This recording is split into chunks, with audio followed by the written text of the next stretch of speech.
Raj Tarun case రోజుకో ట్విస్ట్తో ఇంట్రెస్టింగ్గా మారుతోంది. ట్విస్టుల మీద ట్విస్టులతో పోటాపోటీగా కంప్లైంట్స్ వస్తున్నాయి. అటు లావణ్య, ఇటు హీరోయిన్ మాల్వి మల్హోత్రా ఒకరిపై ఒకరు ఫిర్యాదులు చేసుకుంటున్నారు. తనను ప్రేమించి మోసం చేశాడని, 10 ఏళ్లు తనతో రిలేషన్షిప్లో ఉండి ఇప్పుడు మాల్వి అనే మరో హీరోయిన్తో ఉంటున్నాడని హీరో రాజ్ తరుణ్పై లావణ్య అనే అమ్మాయి కేసు పెట్టిన సంగతి తెలిసిందే. అయితే రాజ్ తరుణ్పై కేసు పెట్టిన లావణ్యకే షాక్ ఇచ్చారు పోలీసులు. సరైన ఆధారాలు సమర్పించాలంటూ సిఆర్పిసి కింద నోటీసులు జారీ చేశారు. తాజాగా మరోసారి లావణ్యపై కేసు నమోదైంది. లావణ్య తన సోదరుడికి మెసేజ్లు పంపిస్తోందని, తనపై తప్పుడు ప్రచారం చేస్తోందని మాల్వి మల్హోత్రా ఫిలింనగర్ పోలీస్ స్టేషన్లో ఫిర్యాదు చేశారు. దీంతో ఫిలింనగర్ పోలీసులు లావణ్యపై కేసు నమోదు చేశారు. ఇదిలా ఉంటే మరోవైపు రాజ్ తరుణ్ మాల్వీపై లావణ్య రెండోసారి కంప్లైంట్ చేశారు. పోలీసులకు లావణ్య మరికొన్ని ఆధారాలు ఇచ్చినట్లు తెలుస్తోంది.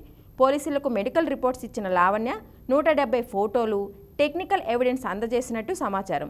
దీంతో హీరో రాజ్ తరుణ్పై ఐపీసీ 493 సహా మరికొన్ని సెక్షన్స్ కింద కేసు నమోదు చేశారు నార్సింగ్ పోలీసులు. రాజ్ తరుణ్తో తనకు 10 ఏళ్ల క్రితమే పెళ్లి అయిందని, కొన్నేళ్ల క్రితం రాజ్ తరుణ్ తనకు అబార్షన్ చేయించాడని ఆరోపిస్తోంది లావణ్య. అందుకు సంబంధించిన మెడికల్ డాక్యుమెంట్స్ను పోలీసులకు అందించానని, లావణ్య అలియాస్ అన్విక పేరుతో కలిసి ఉన్నామని చెబుతోంది. అన్విక పేరుతోనే విదేశాలకు కూడా వెళ్లామని తెలిపింది. కానీ మాల్వి వచ్చాక రాజ్ తరుణ్ తనను దూరం పెట్టి మాల్వి కోసం ముంబై వెళ్లాడని, అతడిని నిలదీయడంతో తనను దూరం పెట్టాడని చెబుతోంది.